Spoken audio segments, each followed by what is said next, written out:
अस्सलाम वालेकुम। Second year, सबसे पहले तो वेलकम टू सेकेंड ईयर। अब आप लोग सेकेंड ईयर में आ चुके हुए हैं और होना तो फ़ेस टू फ़ेस क्लासेस थी हमारी, लेकिन आप लोग पूरी तरह भी आ भी नहीं पाए थे और दोबारा से लॉकडाउन हो गया।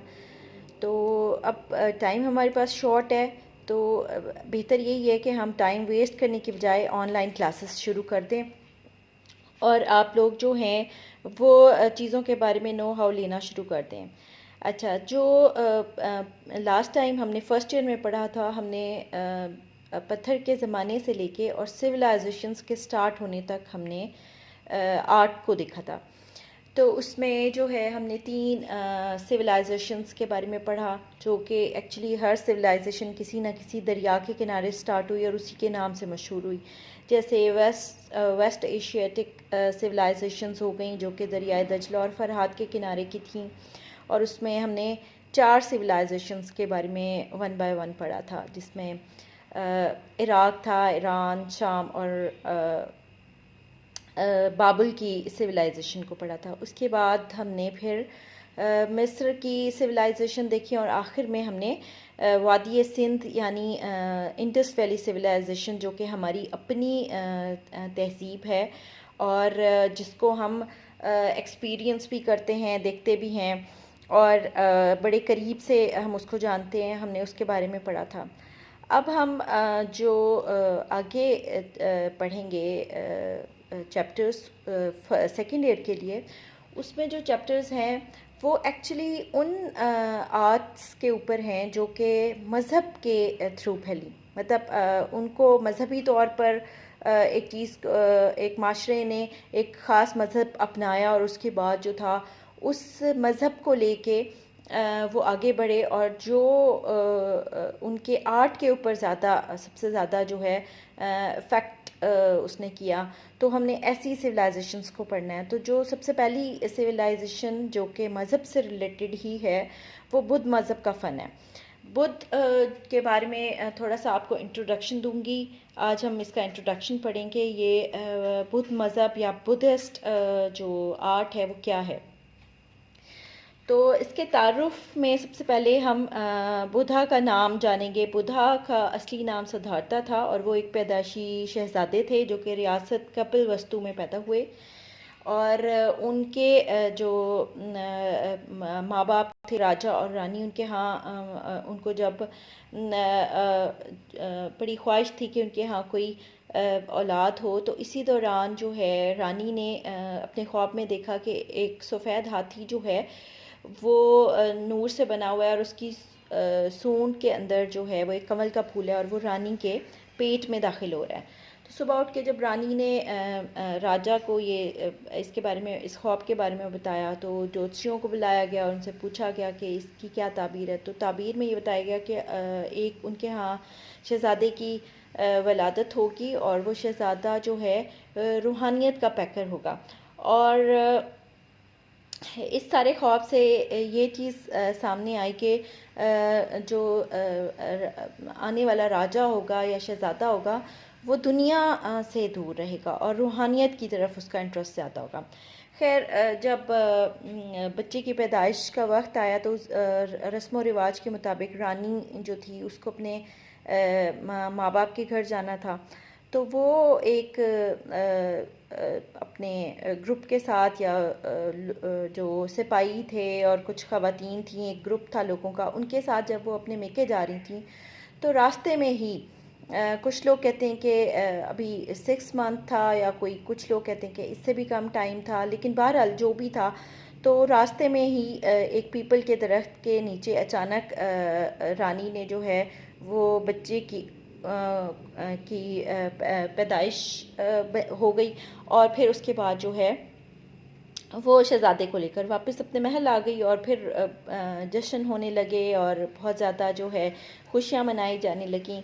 इस दौरान इनके यहाँ ये रिवाज हुआ करता था कि बच्चे के पैदाइश के बाद ज्योतिषी जो थे उसकी जो है वो उसके बारे में बताते थे। तो जन्म कुंडली का एक लफ्ज़ बोला जाता है इनके यहाँ, कि वो निकाली जाती थी। जब वो हुआ तो उसमें ज्योतिषियों ने बताया कि शहज़ादा जो है बहुत जल्द दुनिया को त्याग देगा और अपनी एक अलग जो है रूहानियत की तरफ एक दुनिया बसा लेगा। तो लिहाजा इस शहज़ादे का दुनिया की तरफ इंटरेस्ट रखना बहुत ज़रूरी है। तो इस चीज़ को देखते हुए उसके लिए एक बहुत बड़ा महल तामीर किया गया, जहाँ पे खूबसूरत लड़कियाँ लड़के उसको खिलाते थे। हर चीज़ बहुत जो है वो दुनिया से अलग और ख़ूबसूरत बनाई गई ताकि उसका दिल लगा रहे। लेकिन जब शहज़ादा 11 साल का हुआ तो उसने ज़िद करनी शुरू कर दी कि मुझे बाहर की दुनिया को देखना है। तो लिहाजा मजबूर होकर उसको बाहर ले जाया गया। तो वहाँ पे उसने सबसे पहले बुढ़ापा देखा और उसने कहा ये क्या है। तो उसको बताया गया कि इंसान जब वक्त गुजर जाता है तो बूढ़ा हो जाता है। तो उसने कहा कि ये तो बड़ी तकलीफ़ दे हालत है। उसने बूढ़े लोगों को तकलीफ़ में देखा। उसके बाद उसने फिर एक डेथ का सीन देखा कि लोग लेके जा रहे हैं और जला रहे हैं और रो रहे हैं। उसने कहा ये क्या हो गया है। तो फिर बताया गया कि जी ये जब इंसान मर जाता है तो उसका ये आखिर में उसके साथ ये किया जाता है। तो वो और भी ज़्यादा परेशान हो गया। वो पहले ही दुखी रहता था, उदास रहता था, वो और ज़्यादा उदास हो गया। और उसने कहा कि अगर इंसान का अंत ये है और उसने कमज़ोर होना है और उसने मर जाना है, तो फिर जो है इंसान की ये जो खुशियाँ हैं, ये जो ऐश व इशरत है, ये किसी खाते में नहीं आती और हमें इंसानियत के लिए काम करना है। तो ये सोच के उसने जो है और ज़्यादा उदास रहने लगा और हर वक्त वो इंसानों के बारे में सोचने लगा। तो इसी दौरान बादशाह ने राजा ने सोचा कि क्यों ना इसकी शादी कर दी जाए। तो बड़ी खूबसूरत शहज़ादी के साथ उसकी शादी कर दी गई। वो कुछ अरसा बहल भी गया, उसका बेटा भी हुआ। लेकिन फिर उसकी वही सोचें और एक रात उसने ये किया कि अपने लंबे घुंघराले बाल काट के उसने रखे और जो शाही पोशाक थी वो उसने उतार के फेंकी और वो जो है जंगल की तरफ निकल गया। और उसने कहा कि मैं वो इल्म हासिल करूँगा जो इंसानियत की मेराज है, यानी इंसानियत को ऊपर लेके जाती है। और इसके लिए वो जगह जगह इल्म की तलाश में फिरा और भटकने लगा। लेकिन कहीं से किसी भी आलिम, किसी भी मुफक्किर, किसी भी इंसान ने उसकी तसल्ली ना करवाई। तो वो थक हार के एक दरख्त के किनारे जा बैठा और उसने खाना पीना भी छोड़ दिया। तो जब बिल्कुल ऐसा हुआ कि भूख से, थकन से उसकी जान निकलने वाली थी, तो उसके दिमाग में ख़्याल आया कि इस तरह तो मैं मर जाऊंगा और मेरा मेरा जो दुनिया के बारे में जो मैं खोज लगाना चाहता हूँ वो वहीं रह जाएगी।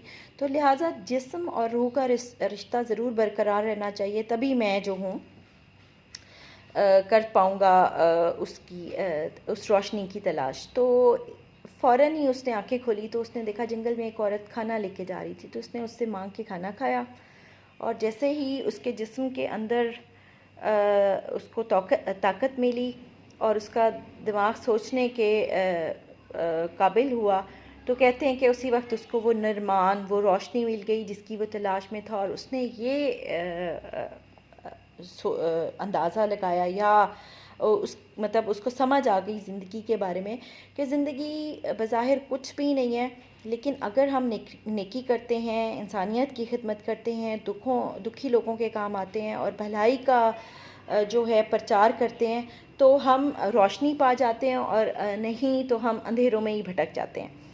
तो ये सोच के वो उठा और उसने एक नए मज़हब का आगाज़ किया और लोगों को उसने जो है वो तबलीग करना शुरू की और लोगों को बताना शुरू किया कि नेकी की तरफ आओ और नेकी करो और लोगों के ऊपर भलाई से पेश आओ। तो ये जो नया मज़हब था ये बुद्ध मत कहलाया और सिद्धार्था को बुद्धा के नाम से जाना जाने लगा। उनको बुद्धा का खिताब मिला। बुद्धा का मतलब है बुद्धिमान, जानने वाला, समझदार और बड़ा इंसान। तो इनके मज़हब के जो मेन फ़ीचर्स थे वो नेकी, भलाई, मोहब्बत और रोशनी पे थे। और इस भलाई और मोहब्बत का जो है दायरा सिर्फ़ इंसानों तक नहीं था बल्कि जानवरों तक फैला हुआ था। और बुद्धा ने अपनी फिर तमाम ज़िंदगी लोगों को मोहब्बत का और नेकी का प्रचार किया और जोक दर जो लोग जो हैं वो बुद्ध मत में आए, क्योंकि हिंदुइज़्म जो था वो बहुत ही ज़्यादा तंग जहन था, कह सकते हैं था कि, और लोग जो थे वो मुख्तलिफ़ ज़ातों में बटे हुए थे। ऊंची ज़ात वालों पे ज़िंदगी की हर आसाइश हलाल थी, और जो निचली ज़ातों के लोग थे उनके लिए सब कुछ हराम करार दिया जाता था, और उनका काम था सिर्फ़ इन बड़ी ज़ात के लोगों की खिदमत करना, इनको खुश रखना। तो लिहाजा बेशुमार लोग जो थे वो बुद्ध मत के अंदर शामिल होना शुरू हो गए, और ये एक बड़ा मज़हब बन गया। और उसके बाद जब बुद्धा के मरने का टाइम आया तो उन्होंने अपना आखिरी जो वास था वो एक पीपल के दरख्त के नीचे किया, लोगों को जमा किया और उनको कहा कि देखो लोगों, हमेशा नेकी पे कायम रहना, मेरे मरने के बाद इस मज़हब से हट मत जाना, और मुझे मेरे बुत बनाकर या मेरी तस्वीरें बनाकर सजदा मत करना। इंसान जो है वो बहुत ही कमज़ोर और नीचे की चीज़ है, जबकि एक ताकत ऐसी है जो कि जिसने ये दुनिया बनाई है भलाई के लिए और मोहब्बत के लिए, और इस पे कायम रहना। और इसके साथ ही उनकी डेथ हो गई। तो उसके बाद जो था ये मज़हब कुछ अरसे तक तो उसी तरह चलता रहा, लेकिन फिर आहिस्ता आहिस्ता ये दो हिस्सों में तकसीम हो गया, एक हिनयाना और एक महायाना ग्रुप बन गया। तो जो महायाना ग्रुप के लोग थे वो तो बिल्कुल उसी तरह बुद्धा की मर्ज़ी के मुताबिक ज़िंदगी गुजारने को अहमियत देते थे और उसी तरह ही रहे, जबकि हिनयाना ग्रुप के लोग दोबारा हिंदुइज़्म की तरफ जाना शुरू हो गए। उन्होंने बुत बनाने शुरू कर दिए बुद्धा के, और फिर बुद्धा की पूजा शुरू कर दी, और इस तरह ये जो है मज़हब दो हिस्सों में तकसीम हो गया। अब जो नेक्स्ट लेक्चर होगा मैं उसमें आप लोगों को इसके आर्ट के बारे में बताऊंगी। अभी मैंने सिर्फ आपको इंट्रोडक्शन के बारे में बताया। आप लोग बुक्स निकालें और ये चैप्टर खोलें और इसके बारे में रीडिंग करें। अगर कोई चीज़ समझ नहीं आती, प्रॉब्लम होता है, तो आप लोग मेरे से क्वेश्चन कर सकते हैं, और इंशाल्लाह नेक्स्ट लेक्चर में मैं आपको इसके आर्ट के बारे में इंट्रोडक्शन दूँगी। ओके जी।